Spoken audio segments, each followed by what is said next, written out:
পৃথক পৃথক দাবিতে দেশের বিভিন্ন জেলায় মানববন্ধন হয়েছে।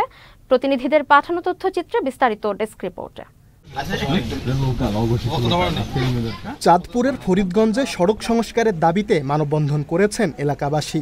শনিবার বিকেলে এ মানববন্ধন অনুষ্ঠিত হয়। এ সময় রূপসা কাদির পাটোয়ারি বাড়ি থেকে ইউনিয়ন পরিষদগামী সড়ক দ্রুত সংস্কারের দাবি জানান স্থানীয়রা।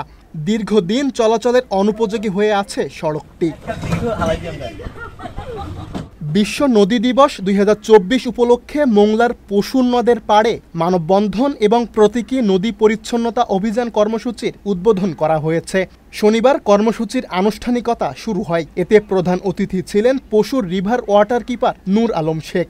মানববন্ধনে সুন্দরবনের নদী ও খালে বিষ প্রয়োগে মাছ নিধন বন্ধ, শিল্প দূষণ এবং প্লাস্টিক দূষণ বন্ধের দাবি জানান বক্তারা। যশোরের কেশবপুরে বিএনপি নেতা আবু বকর হত্যার বিচারের দাবিতে মানববন্ধন অনুষ্ঠিত হয়েছে। শনিবার বিকেলে শহরের গাজীর মোড় চত্বরে এই মানববন্ধন অনুষ্ঠিত হয়। উপজেলা বিএনপির যুগ্ম আহ্বায়ক হুমায়ুন কবির সুমনের সভাপতিত্বে এতে স্থানীয় বিএনপি নেতারা উপস্থিত ছিলেন। চট্টগ্রামে হিন্দু বৌদ্ধ খ্রিস্টান ঐক্য পরিষদের সাধারণ সম্পাদক অ্যাডভোকেট রানা দাশগুপ্তের বিরুদ্ধে মিথ্যা মামলা প্রত্যাহারের দাবিতে মানববন্ধন ও সমাবেশ অনুষ্ঠিত হয়েছে। শনিবার বিকেলে নগরীর চেরাগী পাহাড় চত্বরে এই কর্মসূচির আয়োজন করা হয়। বিডিআর সদস্যদের চাকরিতে পুনর্বহালের দাবিতে ভোলায় মানববন্ধন অনুষ্ঠিত হয়েছে। রোববার সকালে বিডিআর কল্যাণ পরিষদ ভোলা জেলা শাখার আয়োজনে এ মানববন্ধন অনুষ্ঠিত হয়। পরে ভোলা জেলা প্রশাসক বরাবর স্মারকলিপি প্রদান করা হয়। পঞ্চগড়ে পুলিশ বিজিবির গুলিতে শহীদ আরিফুর হত্যার বিচারের দাবিতে মানববন্ধন অনুষ্ঠিত হয়েছে। রোববার সকালে শহরের শেরেবাংলা পার্ক কেন্দ্রীয় শহীদ মিনারের সামনে ঘণ্টাব্যাপী এ মানববন্ধন অনুষ্ঠিত হয়। এ সময় 2023 সালে সংগঠিত পুলিশ বিজিবির বর্বর হত্যাকাণ্ডের সুষ্ঠু তদন্ত ও বিচারের দাবি জানান বক্তারা। গজারিয়া উপজেলার 4 নম্বর চরবলাকি প্রাথমিক বিদ্যালয়ের সাবেক সহকারী শিক্ষক নুরুন নাহারকে জোরপূর্বক অবসরের প্রতিবাদে সংবাদ সম্মেলন করেছেন তিনি।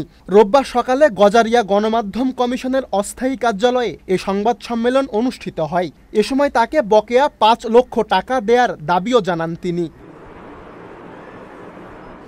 গাজীপুরে জাতীয় বিশ্ববিদ্যালয়ে অটোপাসের দাবিতে অবস্থান কর্মসূচি পালন করেছে ডিগ্রি প্রোগ্রামের শিক্ষার্থীরা। রোববার ডিগ্রি বৈষম্য নিরসন আন্দোলনের শিক্ষার্থীরা 3 বছরের ডিগ্রি প্রোগ্রাম 6 বছরে রূপান্তরিত করা এবং প্রথম ও দ্বিতীয় বর্ষের পরীক্ষার ফলাফলের আলোকে তৃতীয় বর্ষের ফলাফল অটোপাসের মাধ্যমে প্রকাশ করার দাবি জানিয়ে এই অবস্থান কর্মসূচি পালন করেন। চট্টগ্রামে 10ম গ্রেড বাস্তবায়নের 1 দফা দাবিতে মানববন্ধন কর্মসূচি পালন করেছেন প্রাথমিক বিদ্যালয়ের সহকারী শিক্ষকরা। রোববার সকালে নগরীর আইস ফ্যাক্টরি সড়কের চট্টগ্রাম পিটিআই এর সামনে এই কর্মসূচি পালন করা হয়। এ সময় অন্তর্বর্তী সরকারের প্রধান উপদেষ্টা ডক্টর মোহাম্মদ ইউনূসের কাছে 1 দফা বাস্তবায়নের দাবি জানায় শিক্ষকরা। সুলাইমান কবির, চ্যানেল এস নিউজ ডেস্ক।